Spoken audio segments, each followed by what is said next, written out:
Olá, pessoal, tudo bem? Então, na aula de hoje, nós vamos ver sobre os tipos de propagação do calor. Como nós vimos nas aulas anteriores, o calor é a transferência de energia de um corpo para outro quando esses dois corpos estão em diferentes temperaturas, né? Então, essa transferência do calor pode ocorrer de três diferentes formas. Nós temos o processo de condução, o processo de convecção e o processo de irradiação ou radiação. Vamos ver um pouquinho de cada um desses tipos de propagação do calor e alguns exemplos. Bom, o primeiro processo, então, que nós vamos estudar é o processo de condução. Esse tipo de propagação do calor ocorre geralmente em sólidos.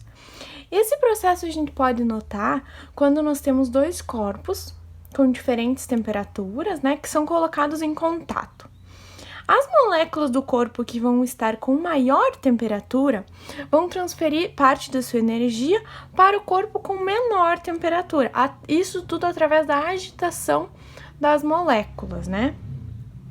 Bom, então, um exemplo desse tipo de propagação do calor ou transmissão do calor. Nós temos aqui um exemplo de uma vela e de uma barra de metal. Essa vela vai estar fornecendo calor aqui para a ponta da barra de metal e essa barra vai transferir o calor por condução até o outro lado da barra, né? Então, ela vai esquentar conforme essas moléculas vão se agitando e transferindo sua energia para as outras até que toda a barra seja aquecida.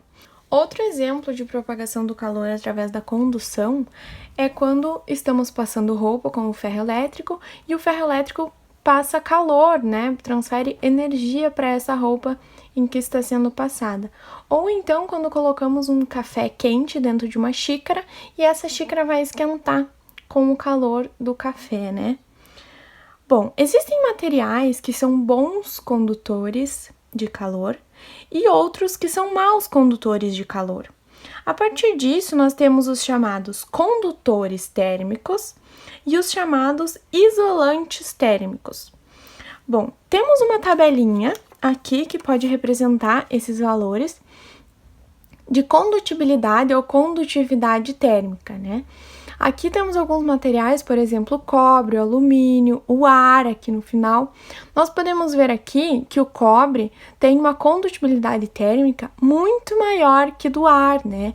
Então, isso indica que quando o material vai ser bom condutor de calor ou quando ele vai ser um isolante térmico. Um exemplo de condutores é a prata, o cobre, o ouro, o alumínio. E exemplos de isolantes, nós temos a madeira, o vidro, a lã, borracha, papel e também o isopor. Outro tipo de propagação de calor que nós temos é a convecção. Esse processo de transferência ocorre geralmente em fluidos. O que é isso, né? São líquidos e gases. Esse processo ele ocorre através de correntes de convecção. Como assim, né? Dentro das partes do fluido, ocorre a movimentação das partes, ou seja, ocorre o movimento das moléculas quando estas são aquecidas.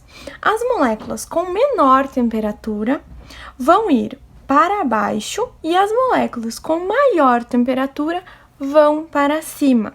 Isso significa as correntes de convecção. Onde que nós temos um exemplo do processo de convecção, né?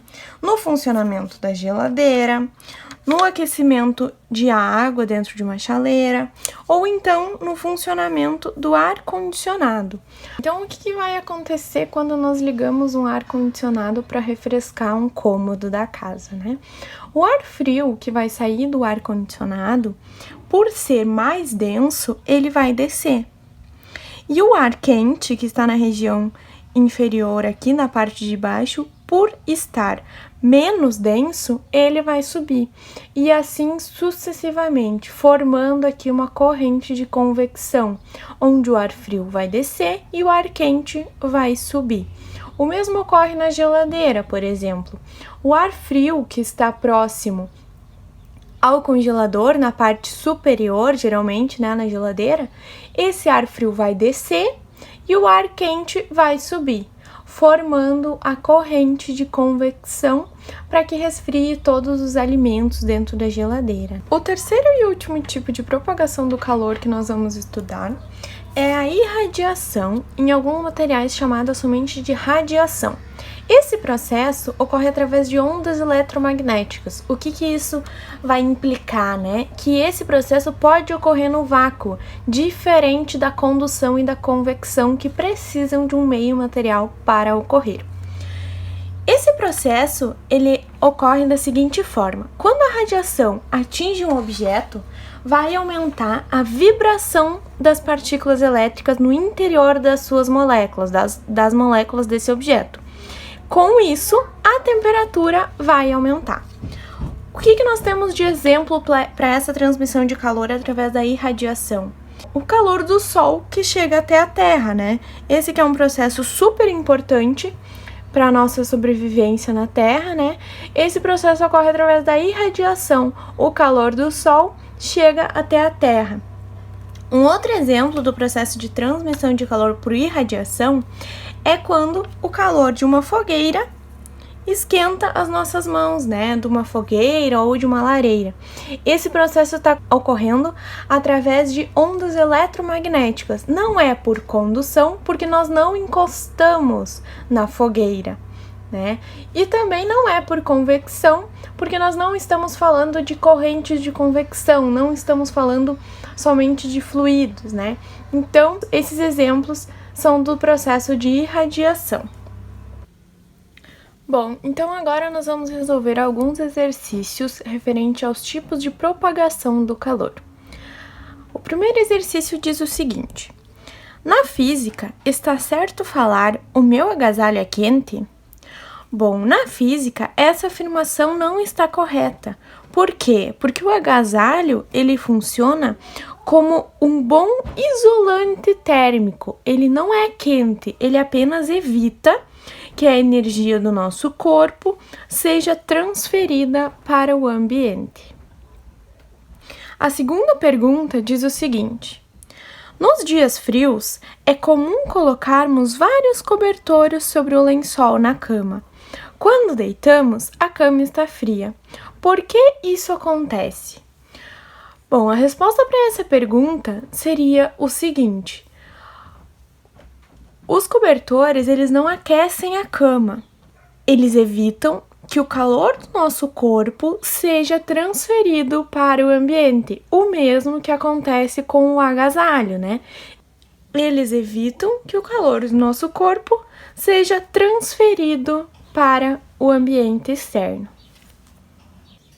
O terceiro exercício é uma questão adaptada do Enem de 2006, que é uma questão de múltipla escolha. Então, vamos ler esse exercício. Uma garrafa de vidro e uma lata de alumínio, cada uma contendo 330 ml de refrigerante, são mantidas em um refrigerador pelo mesmo longo período de tempo. Ao retirá-las do refrigerador com as mãos desprotegidas, tem-se a sensação de que a lata está mais fria do que a garrafa. É correto afirmar que: alternativa A lata está realmente mais fria, pois a condutividade térmica da garrafa é maior que a da lata. Alternativa B: a lata está, de fato, menos fria que a garrafa, pois o vidro possui condutividade menor que o alumínio. Alternativa C: a garrafa e a lata estão à mesma temperatura, possuem a mesma condutividade térmica e a sensação deve-se à diferença de energia térmica. Alternativa D: a garrafa e a lata estão à mesma temperatura e a sensação é devida ao fato de que a condutividade térmica do alumínio ser maior que a do vidro. Alternativa E: a garrafa e a lata estão à mesma temperatura e a sensação é devida ao fato de a condutividade térmica do vidro ser maior que a do alumínio. Bom, o primeiro ponto que devemos prestar atenção nessa questão é que, se a garrafa de vidro e a lata de alumínio estavam durante um longo período de tempo dentro de um mesmo refrigerador, elas vão estar em equilíbrio térmico, ou seja, com a mesma temperatura. Então, sabendo disso, nós já podemos descartar algumas alternativas, né? Que nos restaria a letra C e a letra D e a letra E, onde diz que a garrafa e a lata estão à mesma temperatura. Bom, a segunda coisa que nós devemos analisar é o porquê que a sensação, quando as mãos tocam a garrafa e a lata, que a sensação é que a lata está mais fria. Isso vai acontecer devido à condutividade térmica do material. Bom, então nós vamos ver aqui na nossa tabelinha, que nós já vimos anteriormente, a condutividade de alguns materiais. Bom, a condutividade térmica do vidro, que é o material da garrafa, é 0,86 watts por metros Kelvin. E a condutividade térmica da lata de alumínio vai ser 237 watts por metro vezes Kelvin.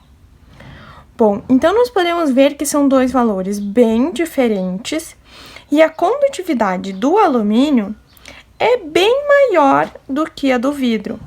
Então, com isso, nós concluímos que a alternativa correta é a letra D, que diz o seguinte: a garrafa e a lata estão à mesma temperatura e a sensação da lata estar mais fria do que a garrafa é devido ao fato de que a condutividade térmica do alumínio deve ser maior do que a do vidro.